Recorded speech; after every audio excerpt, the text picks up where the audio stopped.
गणानां त्वा गणपतिं हवामहे कविं कवीनामुपमश्रवस्तमम् यस्थराजं ब्रह्मणां ब्रह्मणस्पत आनशृण्वन्नोतिभिः सीदसादनम् ॐ श्रीमहागणाधिपतये नमः। ॐ वृषभं चर्षणीनां विश्वरूपमदाभ्यं बृहस्पतिं वरेण्यम् ॐ तद्विष्णोः परमं पदं सदा पश्यन्ति सूरयः दिविवचक्षुराततम् ॐ श्रीं ह्रीं महालक्ष्म्यै नमः। ॐ श्रीं ह्रीं दक्षिणामूर्तये नमः। ॐ श्रीं ह्रीं ज्योतिर्गात्माय नमः। हरे राम कृष्ण गीता। ॐ हरे राम कृष्ण हरे राम कृष्ण हरे Ram Krishna.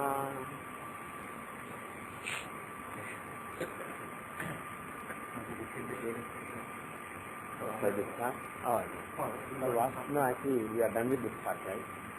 Yeah. Okay. So, no, I was looking that we said that last week that we will do some kind of a shift from political. Oh, I see. We will do it when there are more people. Yeah. In general, if you just want to discuss something. For those who are listening to the audio, today we have a very small class because there was a daylight saving time, and I think people forgot to turn their clock ahead by 1 hour.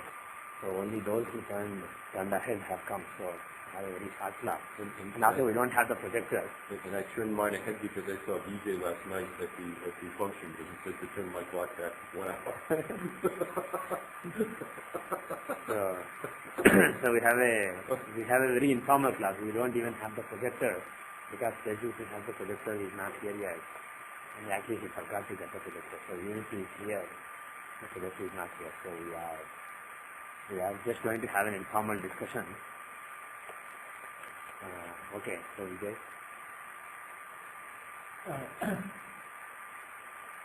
So other thing we want to discuss is how the samples maybe affect. Yeah, sure, we can discuss. Actually, before I continue, I just wanted to say one thing to you guys. So, like you were talking about progressing Sahma, whatever you said is a very good idea. So, if you continue, only thing I will add is I have tried progressing Sahma in annual chart, because when it comes to natal chart and progressing, you can progress it so that it covers the whole zodiac in 10 years or 20 years or 30 years or 50 years. You can take any length, and depending on it, the progression is going to be different, the results are going to be different. And I think the big problem is finding the length to which you should progress, how many degrees you should progress per year. So there are different opinions on that. So that's been the risky thing to research basically, because there are infinite options. What I tried was, I tried progressing them in annual charts, in annual Tithi charts, because that's what I like more than Tajika. So in the Tithi chart, when I progress Sahmas, either a constant rate or a non-linear rate, I didn't really find any interesting results. But I can try your twist on the Sahmas that I have never tried. I can try that. But one thing that I found very useful when I tried progressing within a year is, actually I wrote on one of the Yahoo groups recently about this. One thing I found useful is midpoints. Instead of Sahmas, I just took the midpoints of planets. And one midpoint is very popular in India. It's called Dhruv Bindu. The dot of Dhruv, actually. Dhruv is a phrase. Dhruv Sutram and all this. I know him. You know him means you met him?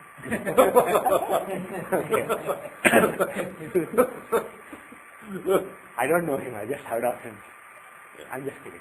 So, there is a point called Dhruv Bindu. It's basically the midpoint of Moon's longitude and Rahu's longitude. Moon is basically your mind, and Rahu is what crosses the mind. If you take the average, I'm not sure exactly what it means, but that's supposed to be a very important planet, a very important point. And what people traditionally do is they progress it every year by 3 degrees or certain amount of degrees, 1 degree, 3 degrees. There are various progressions, but the most popular is progressing the Bhagavindhu by 3 degrees per year. And then they progress when it touches important natal positions like planets or Sahmas or any important positions. Whenever it touches, some important events are supposed to be triggered. So, like I said earlier, I'm not really sure of the amount we should progress. So, I just took it easy on the natal chart. So, what I did is I tried that in the annual chart. I progressed that Bhagavindhu in the annual chart, so that now there is no question of the permanence. Basically, it has to cover the entire zodiac in 1 year. Before the next lunar year starts, before the next Pratipravesha, within those 360 degrees or 390 degrees, it has to complete the zodiac. So it's very crystal clear. And when I did that, there is actually one more thing I did. I tried the linear progression where you say, okay, 360 degrees or let's say 354 days, and you have to cover 360 degrees. So you cover 1 degree in every 364 divided by 360 days, and then you progress linearly. Another thing I tried is, because we are talking about moon and Rahu, we are talking about mind, so why not give importance to nakshatra? So instead of just looking at the degree as a measure of distance, why not look at the nakshatra? So, for example, Kritika is a star. If you are Vimshottari Dasha, if you look at it, it's basically a progression of moon. And when you are progressing moon, he stays in Kritika for only 6 years, but he stays in Bharani for 20 years. He stays in Ashwini for 7 years. So basically, when you are progressing the moon, there is a formula that has been given by the sages. In Vimshottari Dasha formula. So I thought, why not apply that? So what I tried is, I progress it non-linearly through the zodiac. It doesn't go with the same speed. In some nakshatras it goes fast. In some other nakshatras it goes slowly. So you divided it upon the proportion that it was going to take proportionally for the whole year, yeah. Right. In other words, a simple formula would be, because 120 years are being mapped to 360 degrees, all you have to do is for 1 year after Vimshottari Dasha, you actually take 360, assuming it's a 360 years, because some years can be 390 degrees. So, if it is, for example, Ashwini, it is 7 times 3, 21 degrees exactly. Bharani will be 20 times 3, 60 degrees, and so on. So, if you progress like that, if you take the Bhagavindhu wherever it is, you progress it through various nakshatras, and of course, within nakshatra again, let's say through Bharani, let's say it progresses through Bharani in 20 times 6, 20 times 3, 60 degrees. Okay? So Bharani turn, as Bhagavindhu is being progressed from the beginning of Bharani to the end of Bharani, it will be 60 degrees. Within those 60 degrees, again, I am not progressing linearly. I am progressing non-linearly based on the Antardasha. You divide the nakshatra into again 9 parts. So if you divide it into 9 parts, the first will be Venus part, because it is Bharani, owned by Venus. The second will be Sun, like that. So if you, again in the ratio of those planetary lengths, if you divide, what you get is again a nonlinear progression within that portion of the nakshatra. Again within that I divide nonlinearly based on the Satyanta Dasha. So this is basically Tribhagi Vimshottari Dasha. I do, if you look at my software, what I do is, let me show you. Let me take my own example, my chart as an example. If you look at, let's say, 1987, the year when I stood state first in higher secondary school exams, what I do is, in my software, I just add a special point. This is basically the midpoint of Moon and Rahu. Okay. So there is an SP, special point that is shown in the software. That's basically my Bhagavindhu. But what I do is, now I look at the Vimshottari Dasha. Instead of starting it from Moon, I started from the user special point, the Bhagavindhu. I use the Tribhagi option. So the approach I have taken is, I take this Kritika. I mean, I look at this Dasha. What is the Dasha running right now? So right now, when I still stayed first, it was May 28th evening. So it was Kritika's Dasha. And within Kritika, I count how many Antardashas are over. By that time, 4 Antardashas were over. So 4 divided by 9 of the nakshatra was over. These Antardashas basically correspond to 9 equal parts of the nakshatra. Yes. If you know Krishnamurti Paddhati, he divides nakshatras into so-called subs. Are you familiar with Krishnamurti? Yes. He divides into subs, but the thing is, those subs have a variable length. In this case, he divides the nakshatra in variable proportion. The first part, if you take, for example, Ashwini star, the first part is 7 divided by 120 of the length of the nakshatra. The second part is 20 divided by 120 of the length of the nakshatra. He divides non-linearly based on the year. But my point is simple. Ashwini, Bharani, Kritika, they all have equal length. And you don't use adjective, right? Pardon me? I don't use adjective here. Okay. This is only 27 nakshatra. Okay. So the nakshatras, Ashwini, Bharani, they have different lengths, 7 years and 20 years. But they have the same length in terms of longitude. Both are 13 degrees, 20 minutes. Right?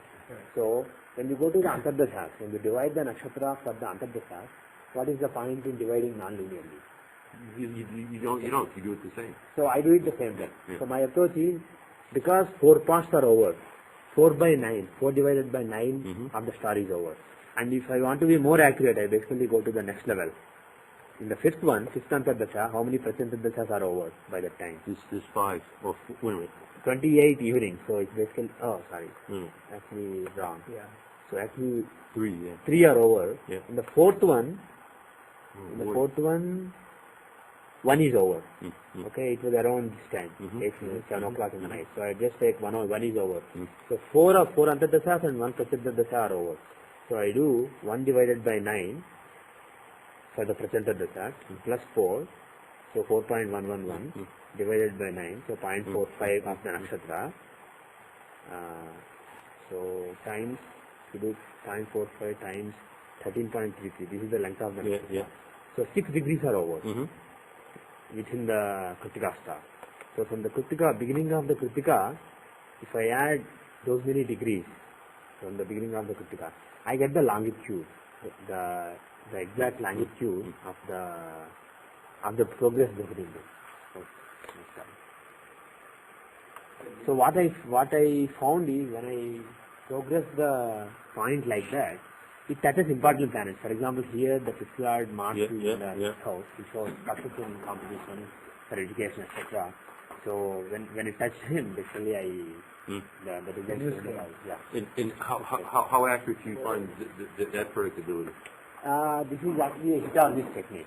You either hit or miss. You either the event happens on the exact day. You either get the exact day of the event, or you don't get anything. That kind of technique. So the probability is 50%. It's not a question of probability. When it works, it's the day. Okay. When it works 100%.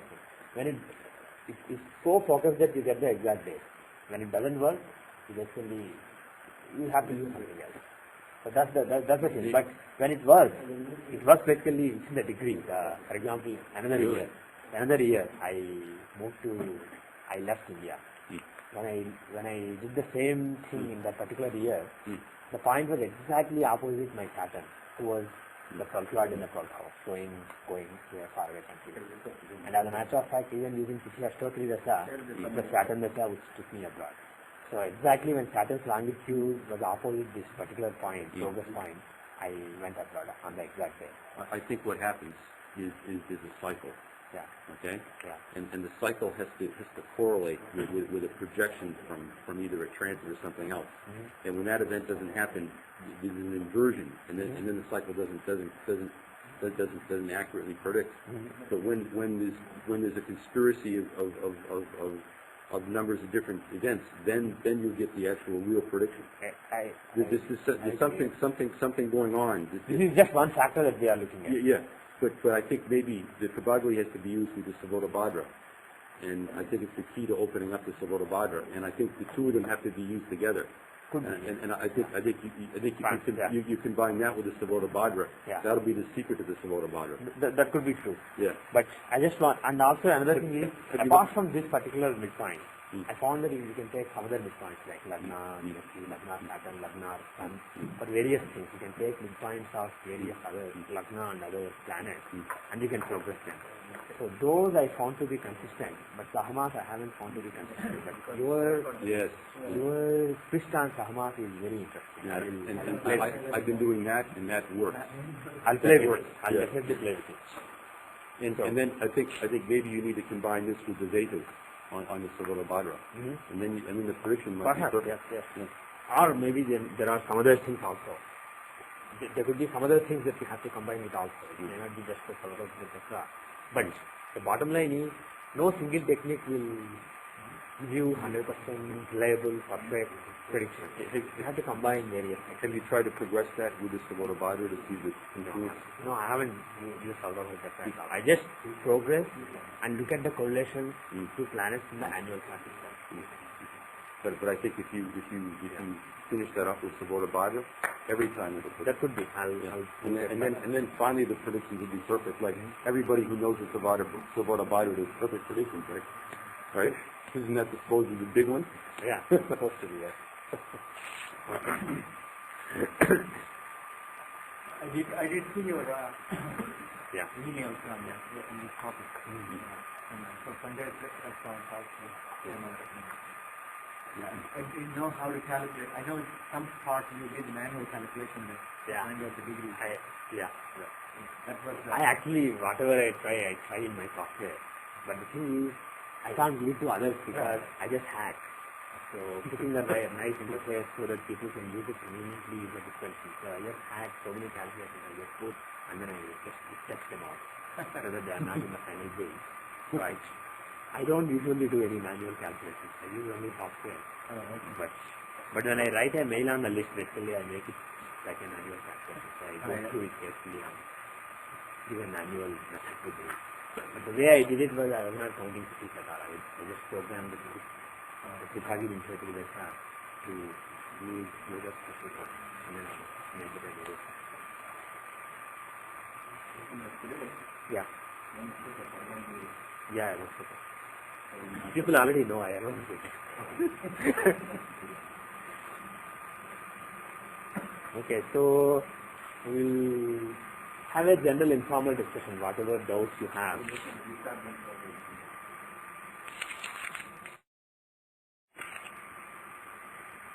Okay, now you can ask me any question that don't require to project a chart. Any informal, qualitative. We will talk about it in the next one. We will take some examples. Yeah, we will talk about it. That's what you said, property. Property means real estate. So we will talk about real estate, how to see real estate matters, etc. in the next class. And there are more people and also in the real estate. For now, any doubts you have, you don't require to open a chart and everybody looking at the chart. That's the thing. One thing I noticed was very unusual feature. Yeah. One thing I noticed is the power or music. Just from Navamsa, Yeah. I like that thing that is power. Just in Navamsa, every house in Navamsa has got very interesting, deeper meaning. Just from Navamsa, you can go to the entire all possible everything else. So from each house, it becomes a big house. You will cover that. I can look at this. Okay, that's a good point. So I will try to cover now in more detail. General topic. Anything else? Just to confirm it, last week we found that the chart which we analyzed it, the person had a relationship before. We asked me to find out if it is true. That is true? Yeah, that's what we suspected. So the one that we actually went through is more like a second marriage. Yeah, the relationship that the person is engaged in now is second relationship. That's what we suspected. We thought that there might be a previous relationship which is not finally make it this way. It has to be broken. That's what we suspected. That's why we asked him to confirm that. So, There was a long relationship. yeah. I mean, it's not a marriage at all because it's a very close relationship and current one is very short.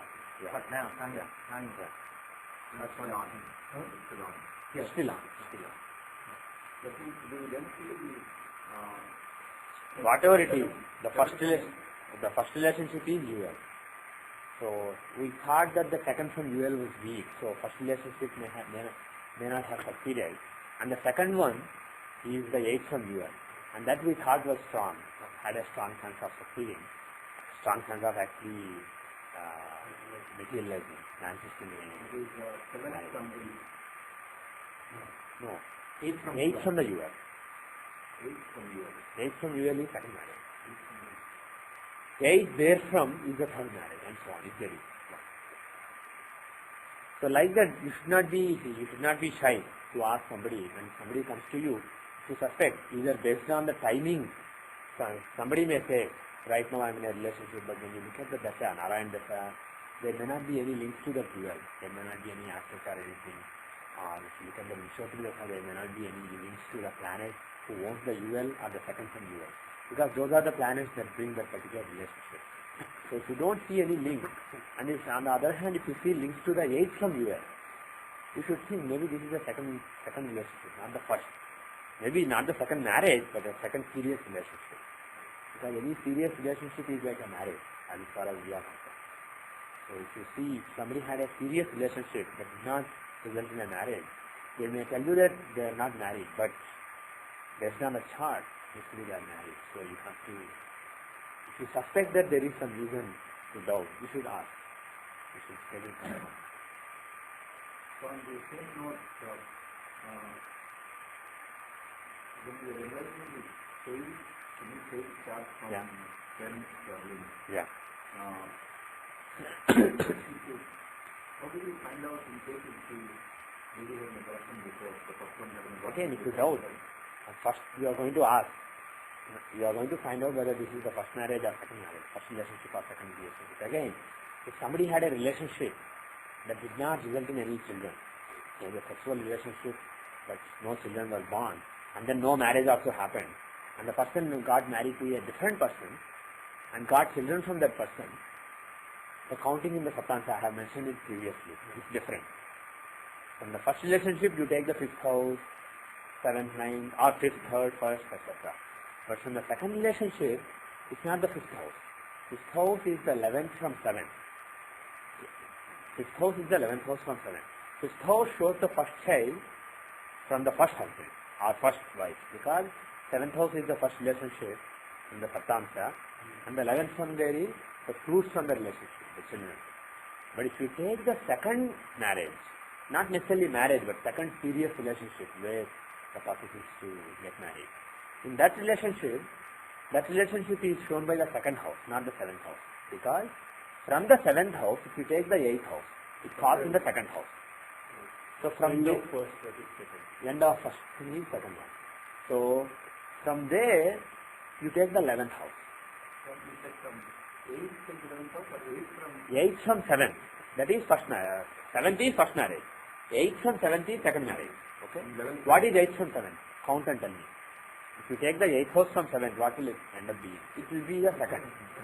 Because 7th from 7th is first, so 8th from 7th is second. So second house is the 8th house from the second house, 7th house. So second house will show the second marriage. Okay? The 11th from there is the 12th house.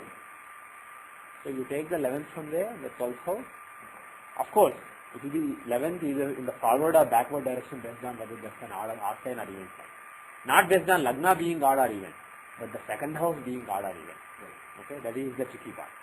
So look at whether the second house is odd or even. If it is odd, take the 11th from it normally. It is the 12th house in the actual chart. That will be the first side from the second marriage. If it is an even sign, take the 11th backwards. So that will end up being second, third and fourth. So that will be the 4th house. So either the 4th house or the 12th house will show the first child from the second marriage. Similarly, if there is a third marriage, let us say, somebody had 3 marriages. So what will show the marriage, the third marriage? The 8th from the second house. Again, you keep going 8, 8, 8. So what is the 8th from second house? the 9th house. Yes, 9th house. So again, if 9th house is odd, you go backward in 7th house. That will be the first child. If 9th house is even, you go forward and count the 11th house. Proof from the PSP. So that will be the 11th house. So either the 11th house or the 7th house will show the child, the first child from the third marriage. So like that, first you have to know which marriage it is. whether it's the first or second. Not necessarily marriage. If he says first marriage or second marriage, people will not know, understand clearly. So clearly ask, was there a serious relationship before? Pardon me? Yeah, they say theoretically 1 year, but I have seen cases where it's less than 1 year, but it's also taken start. So it's tough to put a number. It's tough to have a number represent everything. So if it is long, close to a year, that will also be good enough. But bottom line is, it has to be a serious relationship. There should be commitment in that relationship. Usually it's basically a strong commitment. That's what it is called. So like this, first find which marriage it is, and then you will know from where to start counting, whether it's from the 5th house or 12th house or 7th house or whatever house. And then once you know from where to count, then you should know whether it's the first child or second child or third child. And you know how to count, backward or forward, based on odd or even. And then go to the correct sign. Pick the lot and then you are done. The only thing is, if you suspect that particular, suppose somebody had only one marriage, one relationship, and you look at the 5th house, they say, I have only one child. But the 5th house is really weak, let us say. The 5th lord is in the 6th house or something. Let's say there is Mars and Saturn in the 6th house, or there are some weaknesses. And you suspect that this particular pregnancy may not have survived. Then, if you take the 7th house, if you look at some basic characteristics, maybe they are matching with the child. Suppose the child is a very stubborn child and you see Mars in the 3rd from the particular child. And you suspect this is probably the second child, not the first child. Then you can ask me, are you sure there wasn't any abortion? Because in my own experience, there were actually several times. In the beginning I used to be shy to ask these things. But there were actually several cases where I did ask, are you sure this is right? Was there an abortion? The person would first, some people would immediately say, oh yeah. But some people, there were even cases where they said no. And later they actually told me that I was right. Because they weren't sure, the person would talk to wife and then find out wife and say, actually, we suspected that there was a pregnancy, there was an abortion, but that happened very quickly, so we did not know about it like that. There was even one case where somebody brought me a chart and he said, he got married, but he was in a couple of relationships before, and he showed me he's going through a divorce right now. He wants to marry a different girl. He's in love with a new girl now, and after this divorce happens, he wants to marry that girl. And he showed me the chart of that girl. And when I saw the girl, he said she has 2 children. And when I saw the chart, I was very sure she doesn't have 2 children but 3 children and one abortion. And I was very sure the abortion was between the 2 children. One child, abortion, second child. I was very sure. I told him, and this is somebody he's in love with. He doesn't know her. I mean, he's not already married to her. So he may not know everything perfectly. So I asked him, if I have to make any predictions regarding childbirth to her, I need to know that Saptans Lagna is accurate. Because he wants to know whether she will be able to have children with him. Because he wants to get married to her. If I want to know whether Saptans Lagna is accurate, I need accurate information here. So find out if she has an abortion. Then he called her and found out. And then first she hesitated, but later she told him that she indeed had an abortion. But she said, first there was an abortion and then 2 children. And then he hung up and told me. I said, that doesn't make sense. Are you sure? Confirm with her. Then again he called her. She confirmed that actually abortion. She recalled things and she said, oh, actually abortion was between the 2 kids. So like that, sometimes people forget also. Things that are not very pleasant to remember, people tend to forget. So if you are confident, depending on your confidence level, you can basically push and then get confirmation. And if you are really sure, based on a chart that it should be this way, and they are telling that it's not this way, but it is this way, and you are not able to make sense of it by moving the lagna by one side, this way or that way, you should probably not look further. You say, well, I don't know what's going on, I'll just leave this chart. That's a better thing to do than just basically throw a stone in the dark. So basically that confidence will come as you get more experience. In the beginning, everything will make sense, or nothing will make sense. But as you get more experience and as you become more and more confident, at least in some charts you will be able to say, this must be, this doesn't make sense. Are you sure? Like that you will be able to say. So don't hesitate to ask when you are sure. Is a miscarriage and abortion considered same thing or different? It's considered, well, that's a very good question. Actually, there is a difference. Abortion that happens by naturally, an abortion that happens, I will take the chart. yeah, go ahead. If it's abortion, there should definitely be involvement of Rahu. Okay. Because it will surely Doesn't Rahu show some other artificial means by which it has to end? yes. That is the important. Or some other natural means by which it ends? You ate something that you are not supposed to eat or something like that in the early stages. Can't Rahu show that? Rahu also Yeah, shows. now can show that maybe Yeah. in the If the person himself or herself decides, I don't want this child, what should be the criteria there? Mars we should also have in mind. Because Okay. Mars will show the instruments or Okay. So Marsh could show a hemorrhagic abortion, where natural abortion. Exactly. So what is the key for deciding the person's involvement? The lagna. The Lagna Lord is your own intelligence. So if you look at the Lagna Lord or Saptansha is you as far as childbirth is concerned, as far as your continuation of lineage is concerned. So Lagna Lord in the chart shows you, your intelligence applied to those matters, the matters of intelligence. So if the Lagna Lord is involved with a particular, Lagna Lord and Rahu, let us say, are involved. Let's say Rahu is in that house and Lagna Lord is, let's say, in the Mahasthana from that house. Let's say 6th Lord is in 6th. Maybe it's a self-done thing. The thing is, you can't say with 100% surety.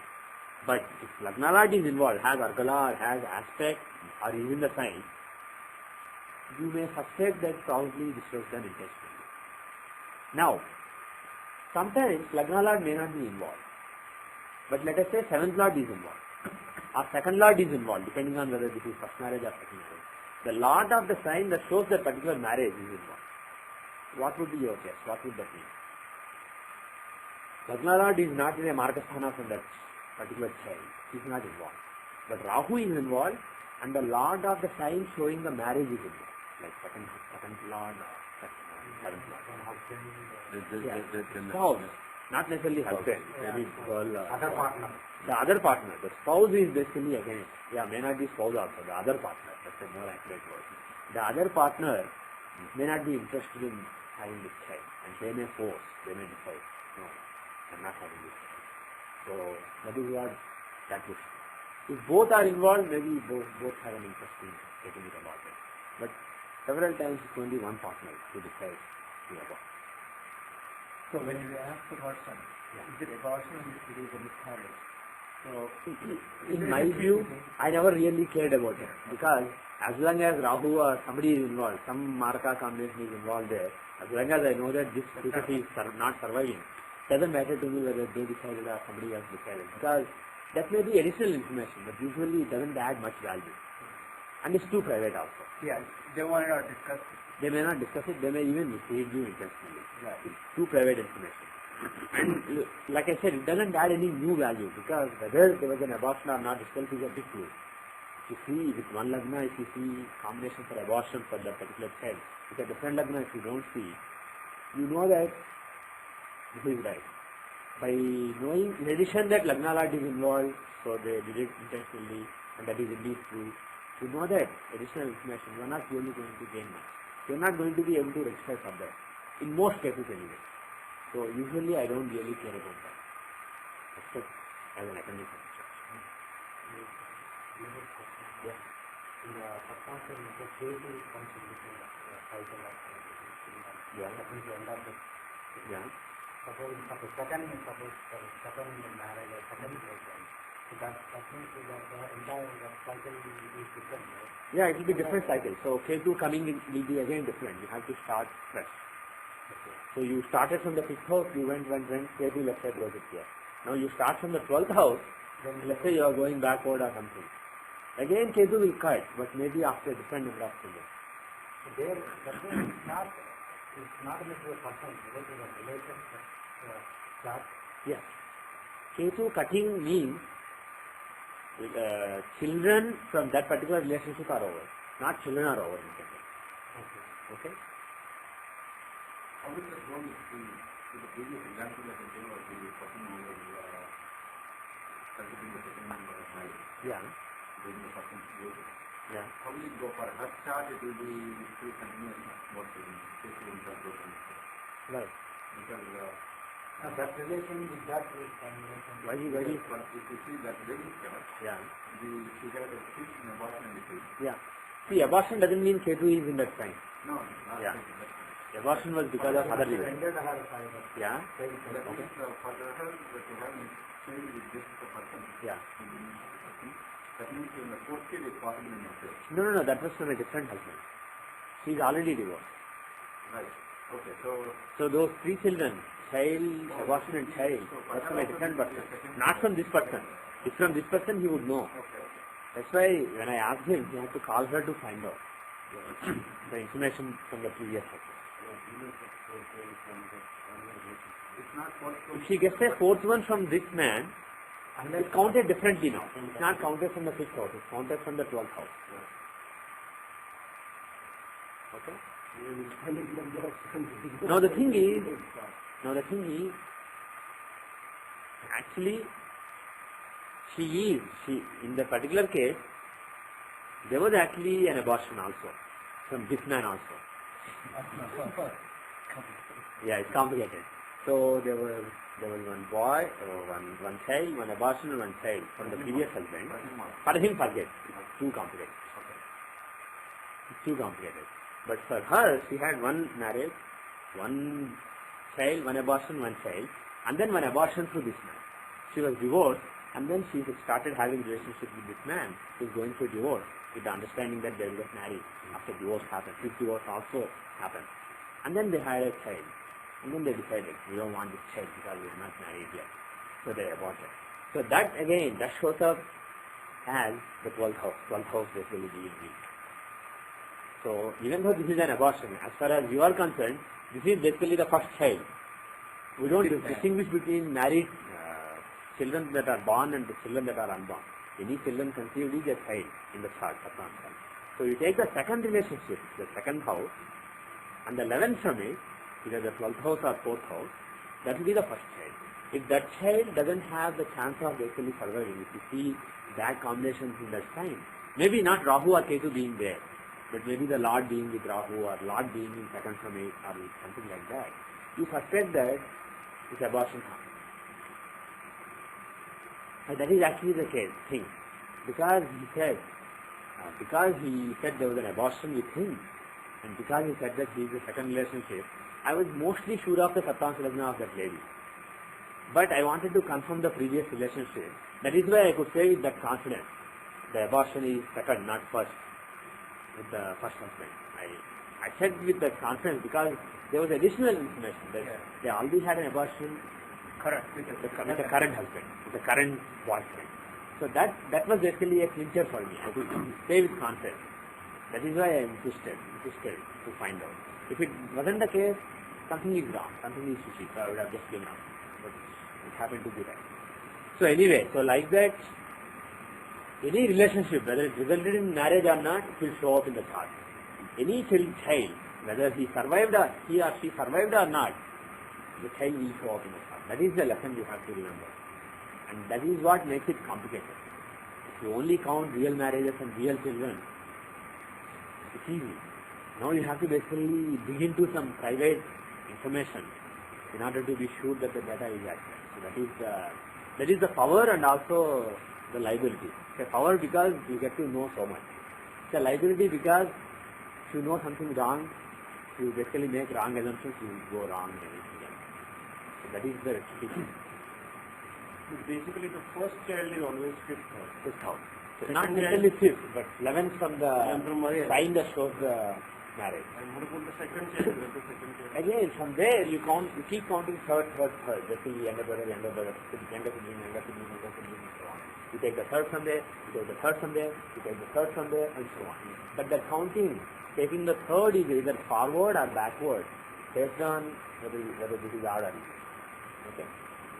Okay, is that clear? And another tricky thing is I only know the theory here. I haven't seen any practical charts to confirm this.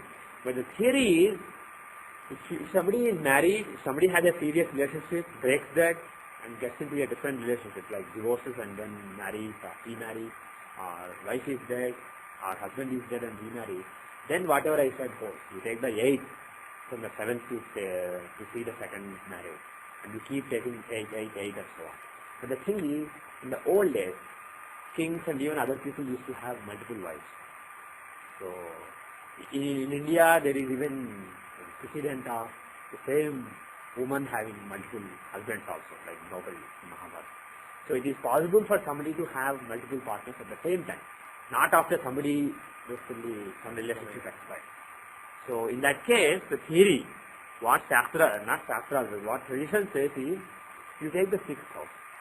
This is basically you are augmenting, you are increasing. This is not basically ending something and starting something. So if somebody has, let's say 3 wives, like Dasharatha had Kausalya, Kaika and then Sumitra.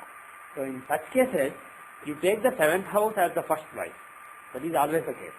The second wife who came into existence even as the first wife existed, even as the first relationship existed, that is 6th house from the 7th house. So 12th house. And if there is a third marriage, it is again the 6th from there. So 6th from 12th is 5th house. So 7, 12, 5 and so on. So this count is always forward, not backward or forward. If taking 8 or 6 is always forward. And again, to see the children from that spouse, you take the 11th from it. Either there you take either forward or backward based on the sign showing that marriage, whether that is odd or even. But hypothetical, in Saptamsa, in 7.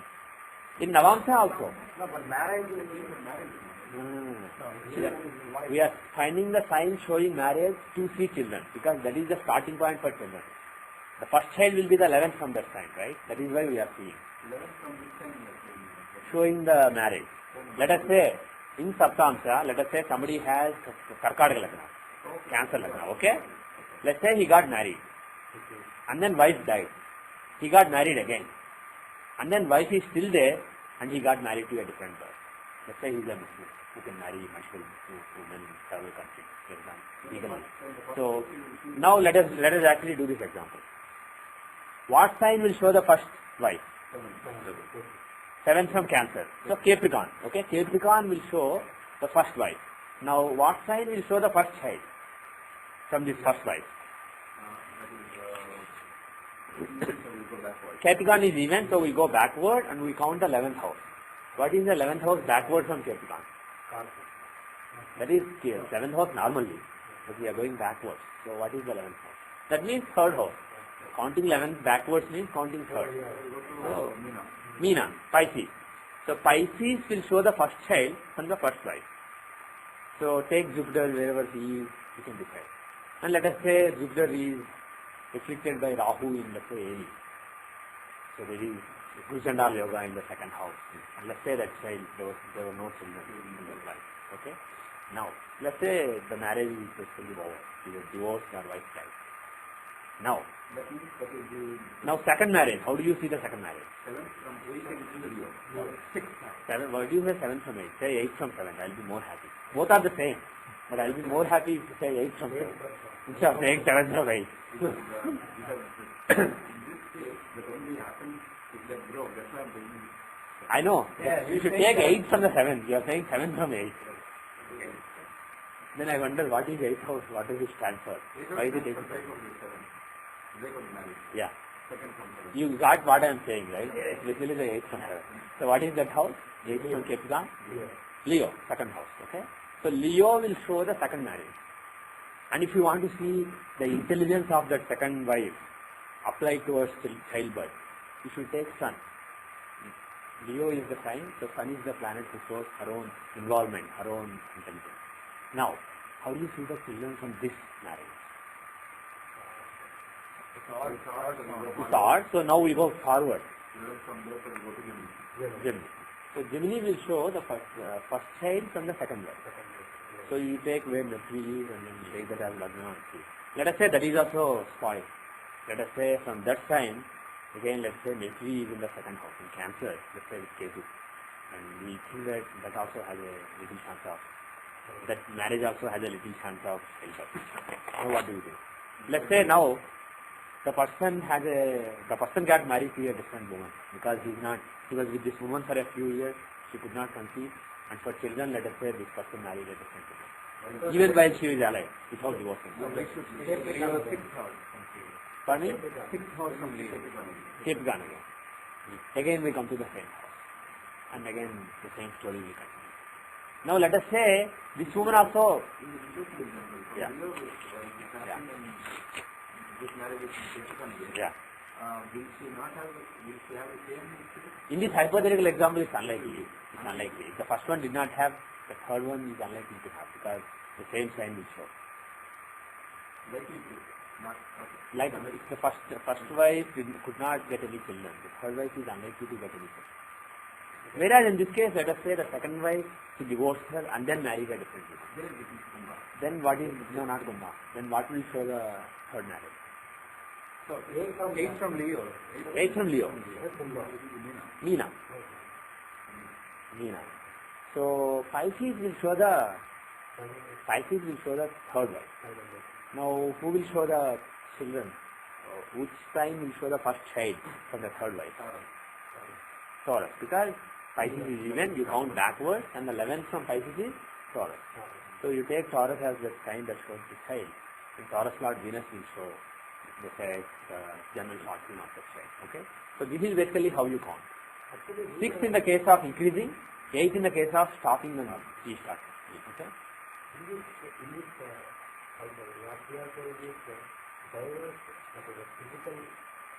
When we got married to other women, even the relation is happening, that also is counted as marriage.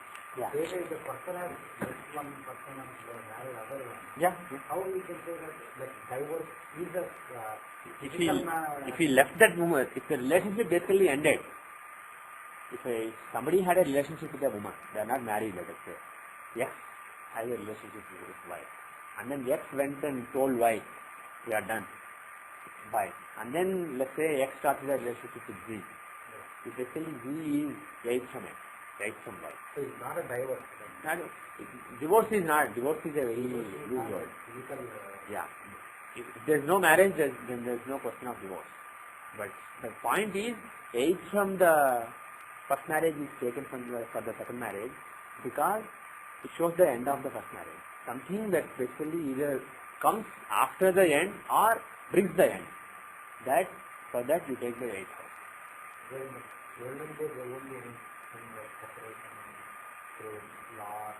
Yeah. Well, even without separation, if somebody told wife, we are done, go home, and then the wife left, let us say, that would be 8th house, that would not be 6th house. But he was living with her, having relationship with her, continuing relationship, and also another woman, living in the same house or maybe a different house. Then it will be the 6th house. Okay? Also, there is another thing, the number of planets in the 7th house will show the number of wives, spouses. Yeah. There are formulas like that, but they don't work. You can try. Not In your own chart. Not yours. Yeah. Try your own chart and then. One more thing is there is Venus involved in the relation. See, the thing is, there are formulas for counting wives, but they are not accurate. But assuming that there is a second wife, how do you see in Navamsa then? What I said so far is in Saptamsa, 50 children. How do you see in Navamsa? Same thing. Take the 7th house for first wife, 2nd house for the second wife, 9th house for the third wife, and 4th house for the 4th wife, and so on. Yeah. 4th for the 4th wife, 11th for the 5th wife, So the best to analyze that 6th for the 6th wife. Actually what you will notice is, for even numbered wife, it will be the exact same house. Second wife is 2nd house, 4th wife is 4th house, 6th wife is 6th house, 8th wife is 8th house. Interesting observation. is the Taylor chart. Yeah. Because she had 7 marriages. Yes. Yeah. You can look at her Navamsa and then draw some conclusions about various of her husbands. You can do It's that. only case. I know her. Yeah. Everybody knows about it. Yeah. You know her data, it will be an interesting Navamsa to look at. And you can see how many planets are in her 7th house. I very well tell you. But she married to the same person 3 times. Yeah. So if But if the relationship was ended right, and then restarted, right, correct. you should basically you will get a different level. Look at the simple one is that Why? number, if I go with the formula, the number of planets in Oh, that's what I'm saying. that formula won't work. The formula won't work. You won't expect it to work. It doesn't work in many cases, I know. Even Purana, they say Kumbha, marriage to the part of... Oh yeah, that is the other thing. That is because of this marriage. If you look at the UL, for example, in that particular case, where we thought that the first marriage had a very low chance of surviving. In other words, it may not even happen. The first relationship may not result in a marriage. It's very weak, basically. Even if it happens, it will end up in a divorce very soon. And the second marriage has a chance of a long and strong survival. Then you can advise people to do Kumbha Vivaha. There is something called Kumbha Vivaha. You get married to a pot. It's basically a ritual, and people believe that it works. So in tradition, people believe that when somebody has such weakness in the chart, in the horoscope, to go through that ritual and then break that part. They believe that the next marriage is shown by the next year, not by that year. And there are actually cases where it did work. It did work, but it is like a Don't karma, ask me right? how it works. Yeah, okay. Yeah, it may be new karma for you. But are you sure you are not doing any karma? The thing is, you should tell people, don't do any karma, don't accumulate any new karma, be very fast. Knowingly, Knowingly, knowingly only. But the thing is, the bottom line is, many people are not at the level where they are not accumulating any new karma. So, if somebody is a good person, he wants to start a good business, and he wants to take loan from bank, you shouldn't discourage them saying, why borrow? Just work hard, accumulate cents, dollar, and finally you will have enough money to do it. It may not work for everybody. Yeah. So you should keep that in mind. Keep the stature of the person in mind when you advise the person. Of course, if you see that somebody is spiritual, somebody is reasonably close to moksha, maybe several tens of lives away or several lives away, you can definitely tell them why all these radical things, all the politics things, be very cautious, forget. It's all not that important. We can tell them like that. But normal people, you keep telling them, be spiritual, these are nonsense. Oh, are you in trouble? What is trouble? These are nonsense. There is nothing called trouble. It's all illusion. Just elevate your mind so that you don't think of it as trouble, you will be fine. That won't gel well with many people that come to you. But there will be some people for whom, if you just say one word, you may say it very casually, but it can change their life. So as an astrologer, you should keep it in mind that you may meet some people. You may not even realize. You may say one word very casually, but that word may change their life. It may make them think. Maybe not immediately. Maybe after a couple of years they will remember. He said it on that day, so and so. That is true. And then maybe their life will change. So you should keep that in mind. And you should just leave it to God. And if you leave it to God, and if you do your astrological reading without any sense of involvement, and thinking that your Istadevata, whoever he or she is controlling you, finally they will really control you. And then you will start helping people in that manner. And another thing is, because I am talking about this, I may as well say this, whenever you give any readings to somebody, if you think that I am giving a reading, I know something, I know Narayan Datta, I know Sripravesh, I know this, because of my knowledge I am helping these people. If you think like that, that is new karma for you as well. As long as any time you think that you are doing something, that is karma. If you do something, but absolutely without any thought in your mind that you are doing it, you don't think, not just for the sake of saying, but if you genuinely do not believe that you are doing it, you are just doing something as though you are given by somebody else, your devata, then you don't accumulate any new karma. Even if you kill somebody in that mode, in that perfect mode, you won't accumulate any karma. So, as astrologers, we should strive, as reasonably spiritual people, we should all strive to be like that. Strive to basically develop non-attachment to what we are doing. Think that we are not doing. And killing ego is the first step for that.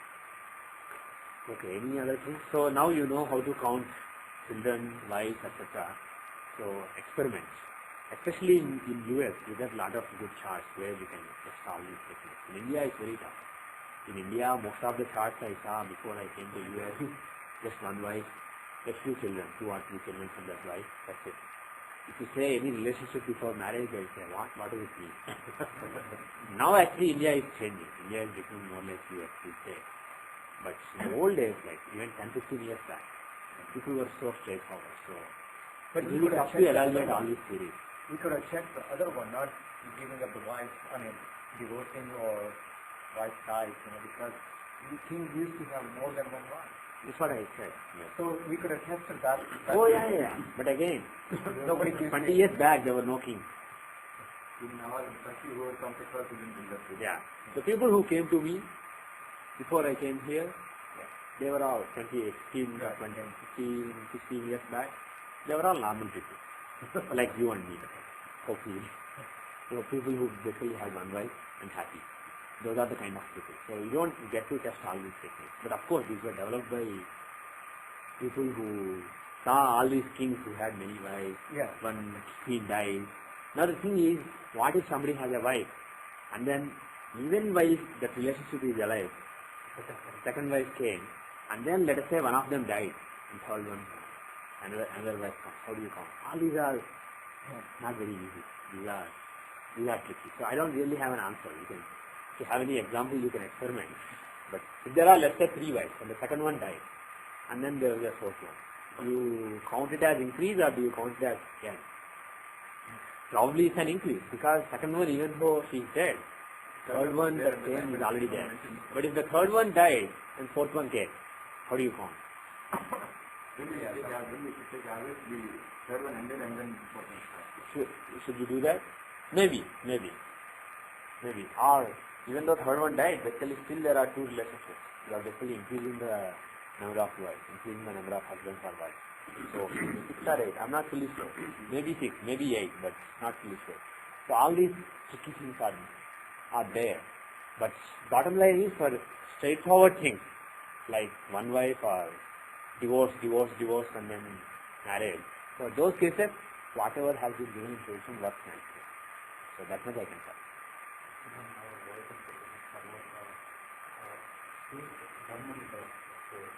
Yeah. Recently, got one child. Yeah. But she is not talking to them. So She's not? she's not able to talk. Yeah. And as well as she's deaf. So, Yeah. Not able to talk and not able to hear. here, both. So in that case, communication is too hard. Huh? What about the deaf? How do we That is coming from Okay. Anybody? Any thoughts on how do you see deafness?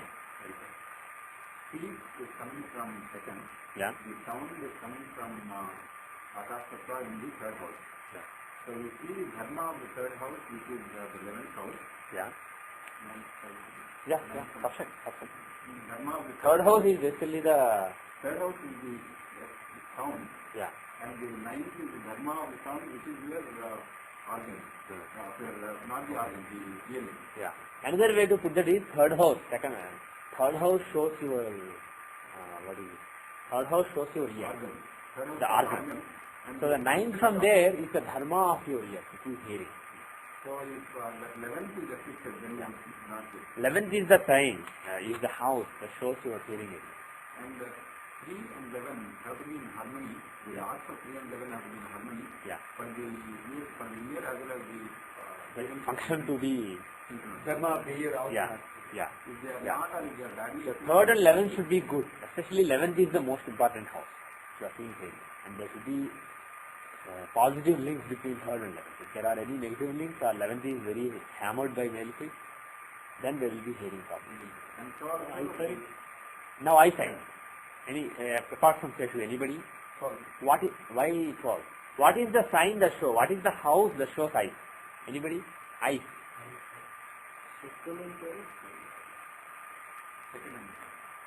Second house is eyes. Okay? Second house will show eyes. Third house will show ears. Now, what will show? Third house is physical ears. If somebody has big ears, small ears, all those. So second from 11th is the first house. So dharma of the ear, eyes are. Dharma of the eyes. are. So 9th from second. Ninth from What is 9th from second? No. 9th from the second house. Second house is eyes. The 9th from there is the dharma. What is the duty of those eyes? The tenth house. The 10th house. So 10th house is an important house. But seeing vision. How do you see left eye, right eye? That is more tricky. But for now, we'll just talk about vision in general. So the 10th house has to be strong or not afflicted. 10th house has to be strong. If it's afflicted, if 2nd house is afflicted, there can be eye problems. It may not be vision. But if the 10th house is afflicted, there will be vision problems. So let's say that case the 10th house is Aries. 10th house is Aries. Okay. So the eyes are Dharma, no planets in Aries, but it will be 10th house is Aries, no planets in Aries, but Saturn aspecting Aries, right? No, my point is that because of that, the eye will be weaker because the Mars house is on Lord is by Mars. Not necessarily. You don't just look at the Lord and say because it's Mars, then that's not a logical thing to do. See if there are any undesirable afflictions to the 2nd house or 2nd Lord. Second house is In the example chart that you have in your mind, the 10th house is Aries is being affected by Saturn. I was trying to And the get Lord why is the with glasses come to people. Ketu. Why the glasses? Yeah. That's a weakness of the eye. Yeah, that's right? weakness. So that is There will be affliction to the 10th house or 10th Lord if somebody has eyesight problem. everybody has a lot of people take Yeah. So everybody has an affliction of. You must, if you are wearing glasses, especially not very low power glasses, but if you are wearing high power glasses, you must have an affliction to the 10th house or 10th Lord. As a matter of fact, if you look at the dashas, etc., those links must come out. So, what is second Lord? in my own case, for example, let me take my example. My 10th house, if you remember, is Virgo. My Lagna is Virgo. My 10th house is Gemini. Right. And if you look at the aspect, the 10th house is being aspected by Saturn. Jupiter is also aspecting, but Saturn's aspect is closer. My Lagna is around 13 or 14 degrees, I forget. So, if you take the 10th house cusp, that is in Gemini, and the longitude of the cusp is around 14 degrees. And Saturn is in the 16th degree. He is 15 degrees some minutes in Aries. So he has 3rd house aspect on my 10th house, very close aspect. So in Sanidasya, I developed my eyesight problems and I started wearing glasses. And slowly it just became very high and then stayed there. And in your own case, because you started saying Aries, I just opened your chart. In your own case, Aries is the 10th house. Right. And Saturn aspect is, and the 10th Lord Mars is afflicted by Ketu. Right. Ketu is a bad planet for all health related issues. So, If it's in the 8th house, pardon me? if it's in the 8th house, Who's in the 8th house? Ketu. Ketu in the 8th house, okay. Where are you talking about? Good. Recognize mean like. No. There is nothing called good or bad. If Ketu is in the 8th house, usually there will be some infection after it. There may be some health problems that are tough to diagnose, but there will be long life. The person will live long, but whenever there are some health problems, there will be tough to diagnose. Not always, like if there is cold, you can diagnose, but there can be some undiagnosable weird problems. And there can be some occult abilities, like some infection. You can't say good or bad, but everything has good and bad to it. But on the bad side, there can be some health problems. Health may not be perfect. On the good side, there will be occult things. I heard like maybe with an accident. Yeah, Ketu in 8 is not good for us. Yeah, eyesight. The firecracker is low. So is it a natal or transit also? Transit also.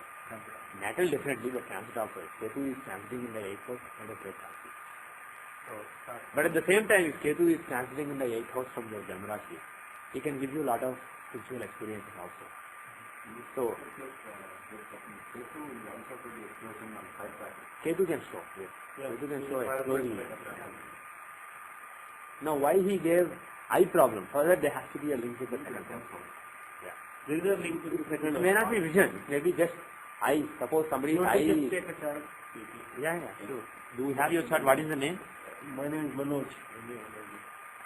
Manoj, Anilnayak's friend. No. Are you? Manoj. Wadekar. I don't have it. Can you tell me the Yeah, date? January 28, January 28, 1967, 67, 10:45 10:45 a.m. morning, AM, Town, Bombay, Pune. India. Okay. Manoj Wadekar. Yeah. Any relation to Ajit Wadekar? No, just 10:48 a.m. 10:45 a.m. 10:45 a.m. So Lagna has Shani. Lagna has Shani. Okay, so the data is, we are just looking at a chart. We are looking at vision problems, etc. We are looking at a chart. January 28, 1967, 10:45 a.m. Pune, India, 73 degrees 52 minutes east, 18 degrees 32 minutes north. Saturn is in Lagna. Lagna is 18 degrees 33 minutes Pisces. Now, why does he have eyesight problems? Is there any aspect on the 10th house, malefic aspect, like in your case and my case, Vijay and my case? Saturn is aspecting the 10th house. Is there any weakness in the 10th house here? 10th house is 9, right? 10th house is Sagittarius. Yeah. Any planets aspecting it? Shani, 10th. Shani is aspecting and who? Rahu. Pardon me? You are okay? Are you really okay? I got a wrong time. 10:45. January 28, 57. Yeah.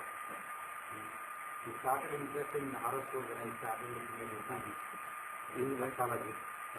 That is very good, sir. Very good. So you saw somebody's horoscope and you got them into it.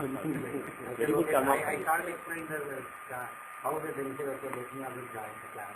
Very good, very good. So you have some power in you. That's good. Okay. So, first of all, Saturn is aspecting the 10th house. And Rahu has even closer aspect because Lagna is 18 degrees 33 minutes. And Rahu, if you see, he is at 18 degrees 29 minutes. Almost on the same degree, same minute, 4 minutes away. And he has 9th house aspect on Sagittarius. Rahu is very, Rahu aspects the 2nd house, 5th, 7th and 9th. Like Jupiter, 5, 7 and 9. 5, 7 and 9. Like Jupiter, and Uranus 2nd house. Because he has his eyes on resources. He always worries about what are my resources. For all the great things that I have to do, do I have enough resources? Second house. So 9 Drushti is there and it's very, very close. Extremely close Drushti. So, because of the The standard... problem is in the right eye. Pardon me? Problem is in the right eye. Left eye is absolutely.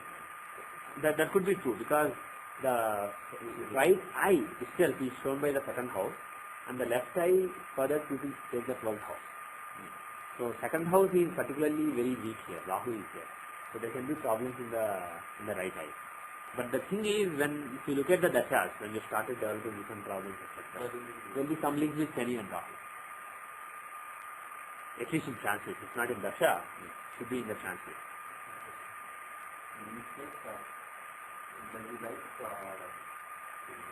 But now, actually, let me finish the thought. Why we came here is, Ketu being in the 8th house has nothing to do with him wearing eyeglasses. That has to do with Saturn and Rahu. But there was an explosion which hurt his eye.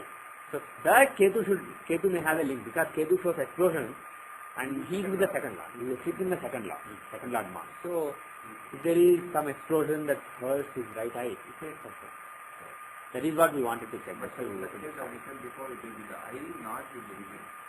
No, not with the vision. As far as vision is concerned, Ketu has no role to play, except he has an Argala. That's not good enough. That's not too good. But he has very little role to play. The real role is being played by Saturn and Rahu. Mainly Rahu, if you ask me, more than Saturn. Yeah. Rahu is the role. But usually, for me, Saturn is in Lagna. So what's your point? That's why you can't believe No. Because his aspect on the 10th house is weak. 10th house is at 18 degrees 33 minutes in Sagittarius. The 10th house cup. The 10th house is in entire Sagittarius, but the significant point, most significant point, is at 18 degrees 33 minutes. And Saturn is at 2 degrees 46 minutes. So it's very far away. So basically he's basically on the border. It's a very border aspect. Whereas Rahu is right at the bullseye, almost in the bullseye. Though not in the middle of the bullseye, but a little away from the bullseye. But There is no rectification, right? there may be, but even if it's specified by a couple of degrees, still Rahu's aspect is within 5 degrees. He won't be rectifying by more than 5 degrees anyway. If the Rahu is strong, they give money, instant money, does it in the second house or no? Okay, what do you guys think? Rahu is in the second house from second house from Lagna. Does it give money? Does it mean he will get a lot of money in Rahu Dasa? I know you heard, but what do you guys think?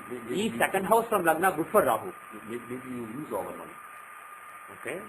He thinks that Rahu in the second house can make him lose the money. Good point. That can very possible. 12th Lord here in second house. 12th Lord in second house. So, his agenda is to spend The agenda is to spend and or invest. And Rahu is made to the times to do this house, that was first, Yeah. Okay. So, in general, based on Lagna, the Rahu placement is not so good. Everybody agree? Okay. He will not ask you because he will say, no, I want money. you don't get to vote. and another way to look at this. Yeah. Rahu stands for all the bhoga. Yeah. And being in the second house, he gives the material benefits, but there is also possibility that being a particular, he will make him spend them. Okay. That is also possible. That is also possible. But tell me one thing. Based on Shastras, is it a good house for him to be or not? Usually the benefits 3, 6, 7 are good, but 3, 6, is not 3, that 7 are good. Second is not that good. No, it's not Neutral that or below average placement. But when he is asking about money, financial matters, etc., or when he is talking about his material status, should you be looking at Lagna or more importantly from Aruhi Lagna? from Lagna. Aruhi Lagna. If you look from Aruhi Lagna, you will know what exactly Rahu is doing to. How is Rahu placed from Aruhi Lagna? He is in the 6th house.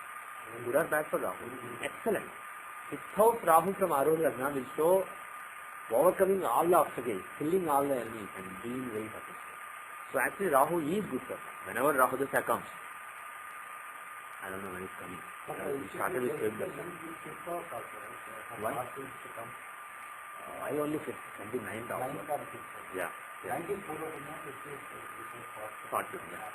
So 6th from Adulana 6th is Saturn. Yeah. So that means manifestation of fortune.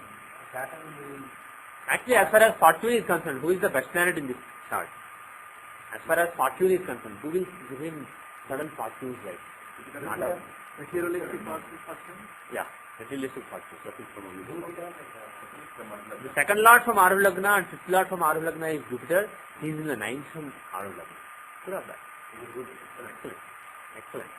Now, in the Navamsha, because that is the chart, that is the key basically, that is the last to everything. In the Navamsha, Jupiter is Lagna Lord in the 9th house. So, Lagna Lord in 9th is excellent. He shows great fortune. So, Jupiter is a great giver in this particular case. Jupiter is excellent planet for fortune. But in the Rashi chart, he is exalted but retrograde. Exalted retrograde planets are akin to debilitated planets. So basically there is a Yoga kind of thing there. Had the same Jupiter not been retrograde, he would have given excellent fortune. Now because of the retrogression, the fortune may be tough to get. There is a lot of fortune written for him, but basically it's like he forgot the key or he put the key somewhere. He has to work hard to find the key and then work hard. So he has to work hard to get those results. Because he gives results also he is debilitated. So he makes him work hard to get the results. So with a little prayer, the Jupiter will be very favorable. That's true, you can be condition that whenever you destroy, you have to work so hard. You have to work hard, yes. But if you work hard and if you pray to Jupiter, Jupiter will unlock the doors for you. So pray to Dattatreya, Jagannatha, Dakshinamurti, Sai Baba. Pray to some guru figure and the gates of fortune will open for you. And that also has another double benefit for difficult because Yeah. the really big Rahu in the second house, Yeah. who affects the eyesight. Yeah. The eye power will not go up. Yeah. The vision power may not go up continuously and Yeah. the eyesight. And Jupiter is the 10th lord.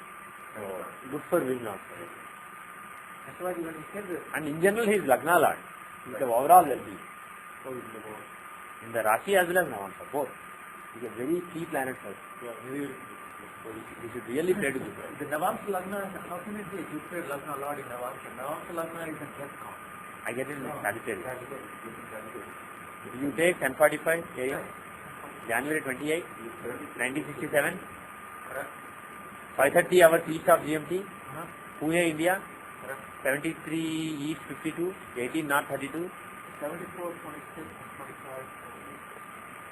Did you take Pune? I got 23. There is only one Pune, I believe. Yeah, there is one. Yeah, there is only one. One Some towns there are two.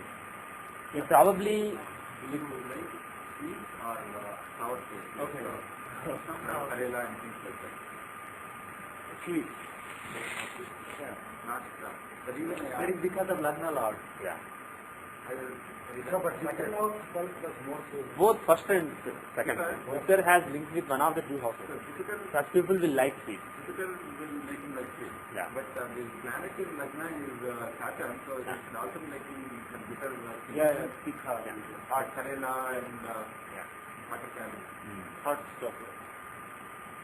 So which is over the bitter or both? There is no competition. You can like both. You can like different tastes. But why in the job I have to keep fighting and there is no realization of physical in the job? So he's saying he has to fight in the job. Fight means no, rewards are not, no, recognition is very low. So his recognition in the workplace is low. Look at Dashamsha. Dashamsha Lagna is on a border. It's 18 degrees 33 minutes and at 18 degrees it changes. So 1 minute 46 seconds earlier, the Lagna would have been Aries instead of Taurus. So we have to find out if Lagna is Aries or Taurus. So how do we do that? We ask him something about his career. Okay, because we are not sure if Lagna should be here or here, Taurus or Aries. So what does he do? Software. What do you do?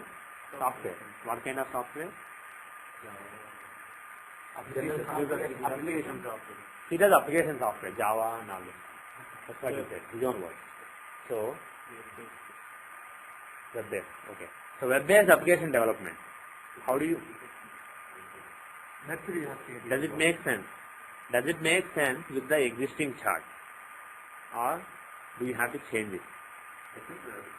Aries makes sense. Aries makes more sense or Taurus? Aries makes more sense. Okay. Everybody thinks Aries, so why Aries? The second, sixth, tenth should signify his job. Yeah, second, sixth and tenth. Here also, even if you Taurus or Lagna, second house is Mercury. Yeah, second house Mercury. And second lord Mercury is with Jupiter and Ketu. Ketu for computers, Aries. The 12th is maybe different, different Yeah. Okay, good point. Sixth has got Rahu and Mars. Yeah, That should have been hardware now. yeah. But Earlier I was in, hardware. Yes. But then after coming here, so he was actually in hardware. started with the hardware. Started with that. Okay. So he started with Mars Rahu and then he changed to Mercury Ketu. Actually, I did a BE in instrumentation and then turned to computer. So there is too much of a career changes all over, all the past. Now, 10th house is also Saturn. Okay, now he was a hardware engineer in the beginning and then he changed into software. So if you take this, the sixth house is strong because it has two planets. So that is basically Mars and Rahu kind of series came in the beginning. And then the second house Mercury, even though second house is weak, second lord is very strong. He is with Jupiter and Ketu. He is more strong. Is it fourth house? Yeah, fine. But he is the second lord. His agenda is to give him some wealth, some resourcefulness in the career. And he is in the 12th house, so it may require a move abroad or something. That is possible. Or it may also come with a sense of giving up something or losing something. Compromising. That is possible. But he is in the 12th house, so he will give some 12th house results like expenses, compromise, moving, etc. But he is the second lord. So he will work towards giving him resources to work. So he got Mercury and Ketu with computer resources to work with. So Mercury and Ketu can show a computer engineer. Right. No, okay. Yes. But I think Aries might make more sense because if it is Aries, Mercury is still the third and Sixth lord. Sixth lord in Lagna, so that is his main career. Why did he start with hardware then? Here Mars and Rahu are in the sixth house and they aspect the Lagna. So because of the aspect on Lagna, the start of the career happened with that. Yeah. If it is Aries, how do you explain the fact that he did this work? the reason I was saying that is it is Mercury Ketu, okay, in software. Yeah. But then the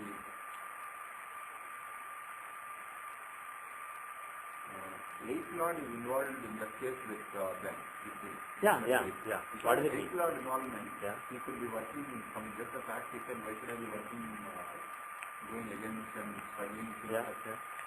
If eighth lord is involved, it could become tensions and hard work and try to Anxiety, unhappiness, yeah. That's why I was thinking if it is there is the eighth lord involvement at Ketu, eighth lord involvement is the sixth lord there to get into it. Even here, the 8th Lord Jupiter is involved. And even here, Even here, basically, the combination is in the 12th house of some compromise. And Jupiter, 12th Lord is there. And we don't think that it's a Raj Yoga. Jupiter, 8th Lord in the 12th alone would have been a Raj Yoga. But with Mercury, with the 5th Lord of recognition, and 7th Lord Ketu of relationship, then Jupiter is spoiling. Those two planets are being afflicted by Jupiter, the 8th Lord. So again, there can be tensions, unhappiness, whatever you said, it can be given by Jupiter also. Yeah, even with this. Moreover, it is, instead of happening in Lagna now, It's happening in 12th house. it's happening in the 12th house. So, it's even worse. So, any important combination in the 12th house means it is not very happy. There has to be some compromise, whatever we do. And Jupiter shows nagging sense of unhappiness. But the key could be to look at the data and figure out. Okay? 10th Lord and 7th Lord taking 10th Lord, what? 10th Lord. 10th lord is Saturn. Yeah. 7th. Yeah. For the service, being 7th Lord is good. It is good, but not the 7th. Yeah, but the thing is, Saturn, even though he is in the 7th house, is basically a planet of service only. So, there would still be service only. With this chart, if Temple Lord Saturn is in the 7th house, and affecting Lagna. But then, if Saturn is the 7th Lord, and he is with debilitated moon, what would that show? If the Temple Lord is with debilitated moon, what would that show? Mentally, it's not favorable to the calmness of the mind. Yeah. It's always creates fluctuations of Kind of he could be with a depressed mind or actually depressed mind in negative connotation. It's a Unhappy, sad. unhappy, Yeah. debilitated mood. Yeah. Being at a party is Yeah. totally unhappy party. Now, how do you say recognition? He says he doesn't get enough recognition. From A5. All the recognition, promotions, etc. he gets are from A5. The manifestation of 6th house. So how is A5? With this Lagna. It is Scorpio. A5 is in Scorpio. Is it well placed or badly placed? It's well placed in a quadrant from Lagna. So there is some recognition. But who are the planets in that house? Debilitated moon and the 10th lord. 10th Lord, but still it is Saturn basically. Saturn's nature, he is Yokarka here, so he gives yoga, but at the same time Saturn never gives full recognition. Saturn is like you have to work. And then you will get some recognition. Even though he says he is not being recognized, there may be some recognition. Basically his perception is that he is not getting recognition. There is some recognition, but it's not up to mark. That could be because there is a debilitated planet in A5 and there is Saturn in A5. In general, Sun, Jupiter, all these planets who are plentiful, them being in A5 means that shows a lot of recognition. Whereas planets like Saturn is a planet of depletion. It's not a planet of plentifulness. So if Saturn is in A5, it's not really auspicious recognition. And as a matter of fact, Moon and Saturn combination being in A5 could mean that what does in general Moon-Saturn combination show? It shows unhappiness, not being discontent. White shadow? Okay. So you can say it that way, yeah. So, the depletion of the mental energy basically. Saturn is depletion and Moon is mental energy. The depletion of the mental energy, that has a link with A5. So that recognition, whatever recognition he gets, will make him sad.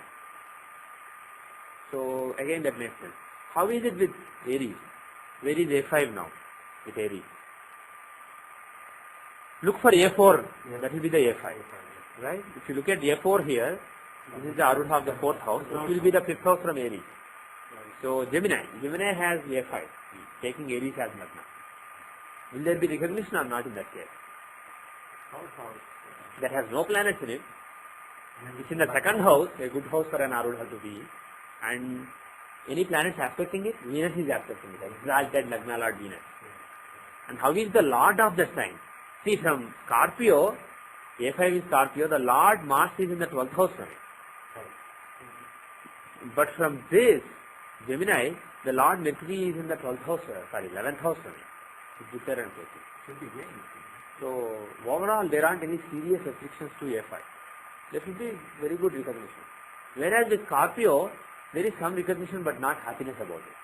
There is some depression in the recognition, something lacking in the recognition.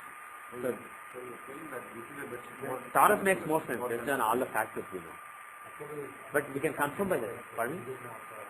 What? D9, I looked at So you rectified that Taurus is right. I mean, I have not really rectified, at least I made sense to that. Good, very good. Excellent. Because I was It makes sense to me also. This makes more sense than Aries or Venus. when I look at D9 also. Very good, very good. Excellent. So, I mean, at least I am expecting from April, we have got good grade. Okay, we'll see.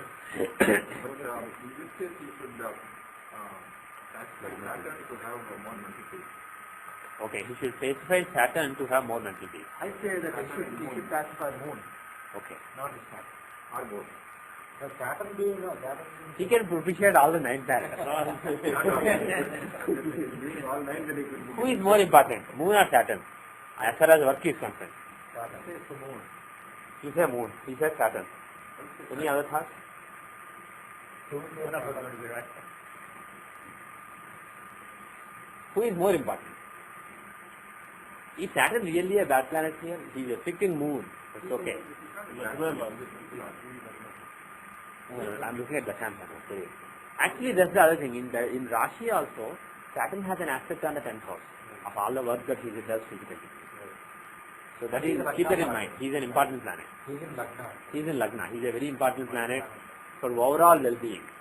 Being in Mamakaraka Sthana in Lagna. So he is a very key planet. Now in Dashamsa, even though he is in the 7th house, which he hates, it's not a good house for him. Even though he is in a bad house, and even though he is with debilitated moon, isn't he the Yogakaraka? He is basically somebody with good intentions not being able to do what he wants to do. So if you pray to that Saturn, you can basically give the yoga in Kiri. Being the 9th and 10th Lord, you can give yoga. And also from Arudha Lagna, he is in the 11th house. He is the Lord of Arudha Lagna in the 11th from Arudha Lagna. He is actually having the capability to give him lot of gain. So if you ask me, the appreciating mood is definitely good. What will it do? Third Lord debilitated. So not having lot of initiative at work. When he works, I would say he is lazy because Taurus Lagna people are usually not lazy. He is not lazy, but there is something lacking in terms of initiative. To start something, he has to, he doesn't start immediately. Like some people, you tell him, do this. He says, yes, great, I'll do it, and then they will run. In this case, he will think, okay, I'll do it, I should do it, yeah, I should do it, yeah, I'll do it. Like that, he will spend some time thinking about it, not being very sure, planning, etc. Debilitated third Lord is always, he shows some weakness in the initiative part. And if he prays to moon, that initiative will increase. There will be more energy in him. So, from the point of view of energy, praying to moon is good. But if you pray to Saturn, he gives you yoga in Kiri. He gives excellent fortune. So people will recognize him. Also, being a debilitated planet in A5, moon does not really show recognition. On the other hand, Saturn, even though he is Saturn, being a Yogarka and being in A5, he can actually show some recognition. But being Saturn, he expects you to work to get it. But if you do the prayers to him, he can actually give you recognition. So, in my view, Saturn is a very important planet as far as Kiri is concerned. Especially combination of Saturn and Very Kali. Very good, yes. You can pray to Kali. You can pray to Kali. Yeah. In the Scorpio, Karikamba. Same combination, yes. If you pray to Karikamba, or in the Chandi Patham, read the 7th Adhyayam. That's why I thought this is maybe I didn't grasp it. So you said that if it is debilitated, then you should use a female deity. Yeah, usually for debilitated planets. Now it's female been, deity. so that is because of the moon is debilitated, that's why we're using here, but the Saturn is not debilitated. Saturn is not debilitated, but I'm just looking at the combined combination, moon and Saturn. So we can still prescribe We the can still prescribe.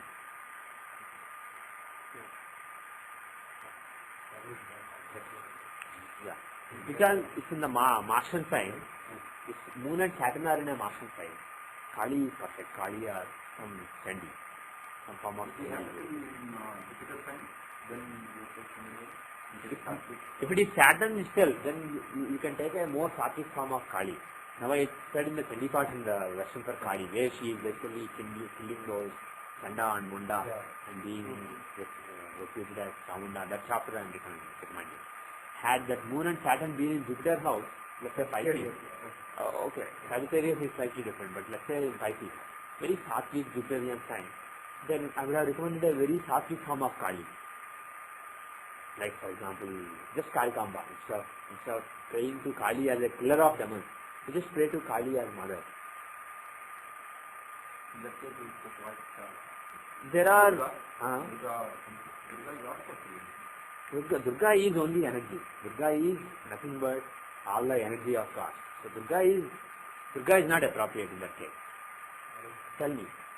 If you forget Saturn, if you just take Moon in Jupiter sign, it can be Tara. It can be Tara. It can be Saraswati. Saraswati is knowledge. So it can be Saraswati. If Moon and Saturn are in Pisces, you can prescribe Saraswati. You can prescribe Kali the way Ramakrishna worships, Karana Kali. The Kali who helps you cross the ocean of this life. Not the Kali who kills all the demons. But not the aggressive Kali, but the peaceful Kali who gives you so much peace that you just cross the ocean of life. So you can pray to Karana Kali, the mother Kali.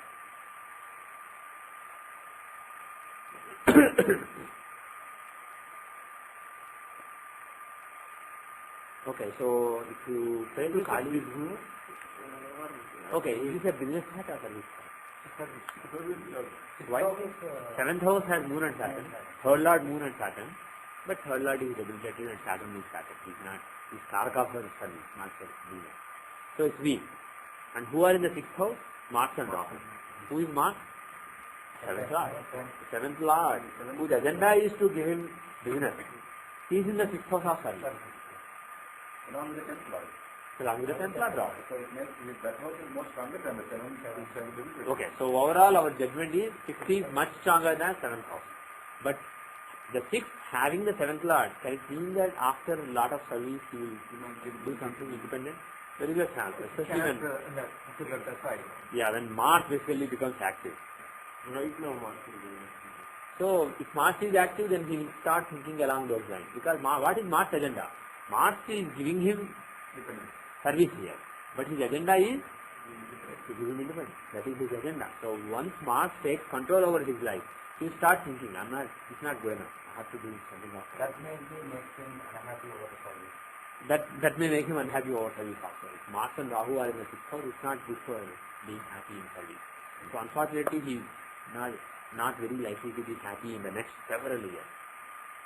But can you recommend him to start a business?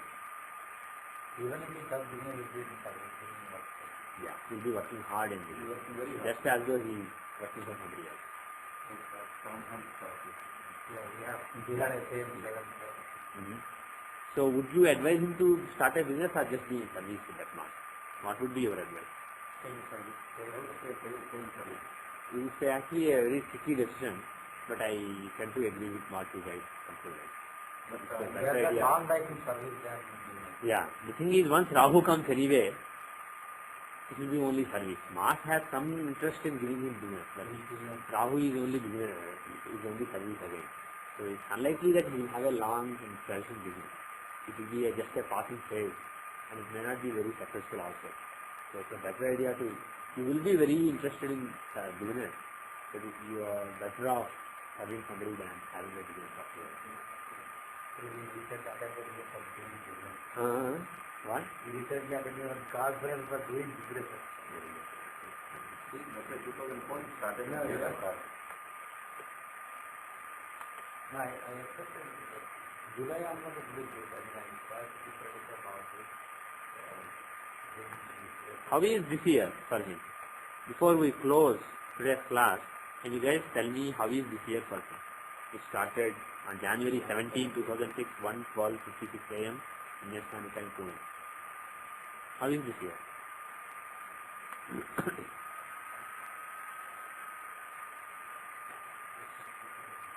What is Mars? The ruler of the year is Mars. He is in the 7th house. What is Trikona? How is D10? In D10 he is in the 11th house of own house.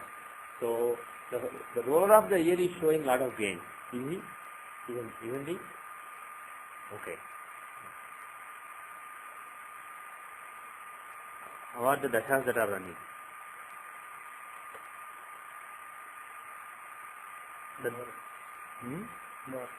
Not ended though. Mars dasha is over. Actually it was very few days. It will come back again. It may or may not actually. When is the next year? When is the next year chart? 2007 January. February 4th. So again it will come back for a few days.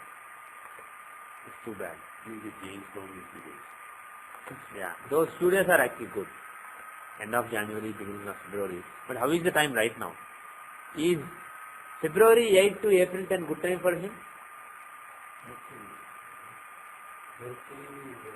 Mercury is the 6th and 9th lord. He is in the 8th house. Good or bad? These are the judgments you have to make in real cases. Good or bad? 6th lord in 8th is Vipin Raja. Isn't it? But he will have all the trouble and might get some success at the very end. Okay, now tell me one thing. 6th lord and 8th lord, 6th lord in 8th is Viparita Yoga. But 8th lord and 9th lord exchanging houses. What yoga is that? 8th lord, sun is in the 9th house. 9th lord, Mercury is in the 8th house. So there is an exchange between 8th and 9th lord. Is it a good yoga or bad yoga? It's a Dur yoga. It's a terrible yoga. So Mercury is giving one good yoga, one bad yoga. Which one will dominate?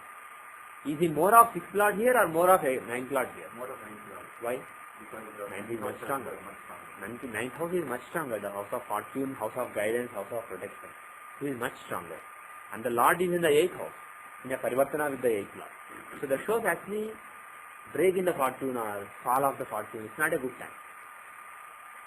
Is it a time to have a very good relationship with boss?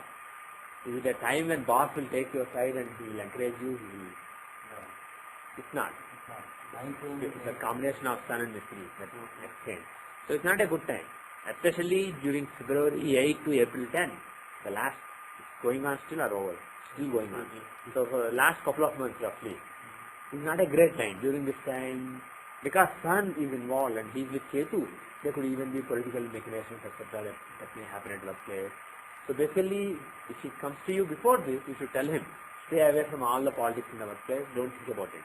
Because in such times, there is some kind of politics. You don't know exactly what. Yeah. So he's saying, yeah, there is some kind of politics going on at workplace which is making him unhappy, removing his protection, boss not supporting him. All those things are possible. Yes. So now that period is getting over. From April 10 to May 16, he will be running Saturn Dasha. Is Saturn Dasha good for him or bad? In Dashamta, he is Lagna Lord. He is in the 7th house of desire. In the 7th house of business, he may give business or not, but at least he will give a strong desire, strong motivation, etc. But bottom line is, he is Lagna Lord aspecting Lagna. He won't harm the career. He will basically safeguard the career. And look in the Rashi chart. How is he in the Rashi chart? He is in the 6th from Aruh Lagna. Yeah, AL Lord in the 6th from Aruh Lagna means vanquishing enemy, vanquishing rival. So that's good. And from Lagna, he is Yokarka. From Tula Lagna, he is the 4th and 5th Lord in the 10th house. Saturn in the 10th house with 10th Lord Moon, is it good or bad? Don't think that it makes him sad. Moon and Saturn is not always sad. Moon and Saturn is also Shakti Yoga. Depending upon their yoga. Shakti Yoga, there is a yoga called Shakti Yoga. If Moon and Saturn are together, and if they are strong, if both are strong, it gives lot of energy. Basically, you become insensitive to pain, to yourself or to others. You just hurt anybody, including yourself, to get what you need to get done. So, Saturn in Cancer is very powerful. I told you earlier, if Saturn is in Cancer, with Cancer being either the 10th house or Lagna, let's say Raj Yoga, let's say yoga called Simhasana Yoga. Of course, you don't contest for mayor or something, because this is only annual chart. It should be there in your natal chart. But in the annual chart, in the Rashi chart, Saturn is giving Simhasana Yoga. He is a Yogaraka. And in Dashansa, he is Lagna Lord. So in Saturn period, 4th and 5th Lord. Kendra, Kona. Rashi I am saying. Simhasana Yoga is a different thing. I am saying he is a Yogaraka as well as giver of Simhasana Yoga. For Tula Lagna and Vrasha Lagna, Saturn is a Yogaraka because he owns a quadrant and a trine. And moreover, he is in a good house. He is a very fruitful sign. Cancer with moon giving Shakti Yoga and Simhasana Yoga. Karkataka sign, right? Karkataka. Karkataka is not that good. Karkataka is not that good, but for Tula Lagna and Karkataka Lagna, he is excellent. He gives Simhasana, he gives kingdom. And he is giving Shakti Yoga also here. So, based on all these things, and he is in the 6th from Aruh Lagna, based on all these things, at the physical level, he will feel a lot more comfortable than he is now. He will feel like a king. He may be tempered to some extent by the transits and dashas and other things, but he will feel much more relieved. Right now he is very tense.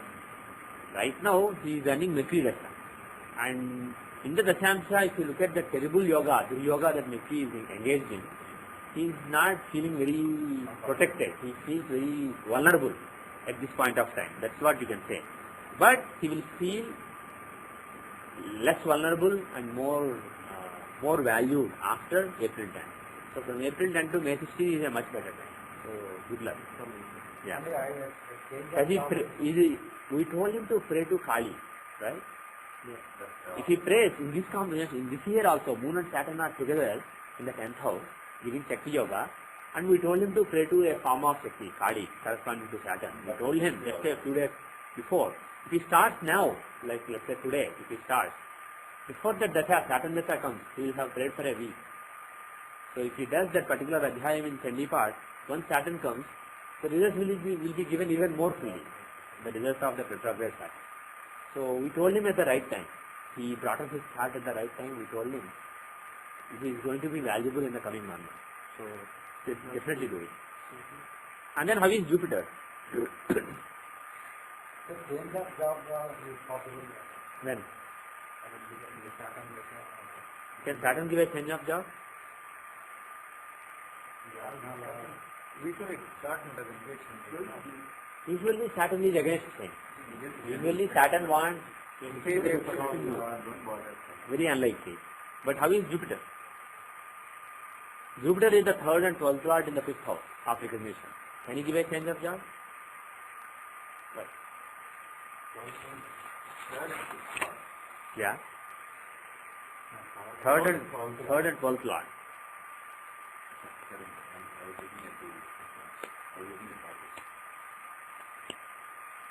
If the person is interested in a change of job, if he is interested in looking and comes to you, yeah, 3rd can give a short break, and 3rd lord in the 5th house can give a short break and then joining a better job. So Jupiter has the chance of giving a better job. So in the May-July time frame, May 16 to July 21, there is some chance. There is some chance. But is it a good dasha or bad dasha? Whether there is a change of job or some change within the company, in that Jupiter, within the company if there is some change, which is possible, will it be good or bad? Is Jupiter good for his status or bad, materially? It is good. He is in the 8th from Aruh Lagna, in the Dashamsha, right? First see Rashi. In Rashi, from Aruh Lagna, Jupiter is in 9th house of protection. So he will protect the status, physically. Now in the career, professionally, from Aruh Lagna, he is in the 8th house. Benefic in the 8th is good. Benefics are bad. Benefics in the 8th from Aruh is good. It shows some sudden rise or sudden change in the status for good. 8th house. Yeah. 9th in the Rashi, I said. 9th from AL in the Rashi, 8th from AL in the Dashamsha. Both are excellent for Jupiter. So, they are saying there will be promotion. That is possible. Jupiter is in the 5th house also, and 8th from AL means sudden rise, and 5th from Lagna. So there is a very good chance that during the Jupiter period there will be some rise. So that period, May 16 to July 21, is a good time. So basically until April 10 his tension. After that things will basically progress in the right direction. So the Rahu, the Jupiter follows Rahu. Yeah. You mean Jupiter follows Rahu or Rahu follows Rahu, Jupiter? I'm sorry. Jupiter is followed by Rahu. Yeah. So the Rahu is in third house. Yeah. It's also fixed from there. Yeah. Good or bad? So Rahu, third house is good for Rahu. Excellent. Yeah. Yeah. So it continues that. Rahu continues it. When I said next couple of dashas, I didn't mean it will end them. I just only looked at those. But if you look at Rahu, he is again excellent. And if you look at Venus, how is Venus? Venus is excellent too. Venus is excellent. He is afflicted by Sun and Ketu. That is the bad thing. But he is excellent. There will be some tension in Venus. There has some tension from Bath again. Because Venus is in the 9th house and Karaka for 9th house, Bath, Sun is there, Ketu is there. Just we have some kind of project. No, I'm saying in future. Oh, you are talking about future only. Oh, okay. So in September, November, some tension from Bath is possible. But Venus is Yokarka. Even though he is debilitated, he is retrograde. So he acts as though he is exalted. So Venus is excellent. So I say that from April 10 till September 3 is excellent time. And from September 3 to November 16 is a very good time, but some tension with Bath. Bath will be eating his brain now and then. That is the only problem. Perfectly well. It is effective. Okay, with what you are expecting. Good. So that is the thing. And Sandasha, he has to be careful. November 16 to December 7. But there's a Parivartana, right? It's not going to give you that result. He may, but this is a Duryoga, so Yeah, okay. it's tough to say exactly what he will give. But whatever it is, during Sandasha, November 16 to December 7, some politics which will make you unhappy is politics. So be prepared and don't do anything political at that time. Basically, it will happen by itself. If you also throw fuel into it, it becomes like a big fire. If you don't do anything and take it easy, if somebody is doing something and you don't become provoked and you just observe it, as though it's happening to somebody else, not to you, then the fire will be a small spark. You see what I'm saying? So you can't avoid the spark. At least let it remain a spark. Don't let it become a wildfire that consumes the whole company. So during November 16 to December 7, be careful, and then I think overall good year. The worst is basically almost worst is getting over by April 10, and another worst phase may come in the November December time frame. But otherwise the whole year looks good. All the best. Okay, do pray to Kali. Do read that particular adhyayam, the 7th adhyayam in the Kalita. If you don't find it, send me a mail. I'll send you a link. I just said that. That's why I'm saying. Try yourself. Okay. Actually, if you find a link, anybody who finds a link to a PDF, do Chandipat or Vikas Akshati. If you find a link, send the PDF link to everybody, so that I don't have to search. Okay?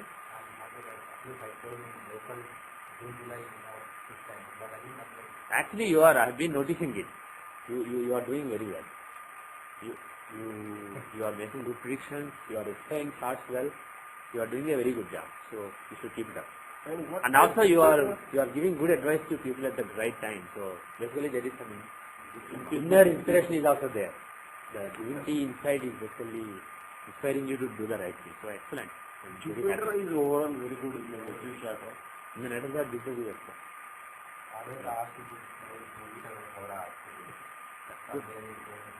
It is Karkataka. Jupiter is excellent. Granted. That's in the 5th house. Yeah. He is the 10th Lord also. Anything relating to career, you pick Jupiter or it will be successful. Okay, so with that we will end for today. In the next class, hopefully we will get the projector back and then we can continue normal. And also people will have done their class, and probably what happened today is people would have, several people forgot to turn their class. That's the biggest problem.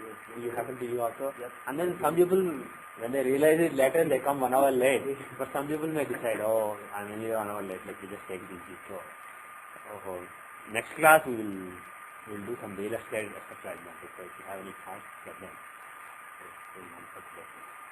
Happy Ugadi, happy Samasradi, or happy New Year, happy Vishu, whoever celebrates it.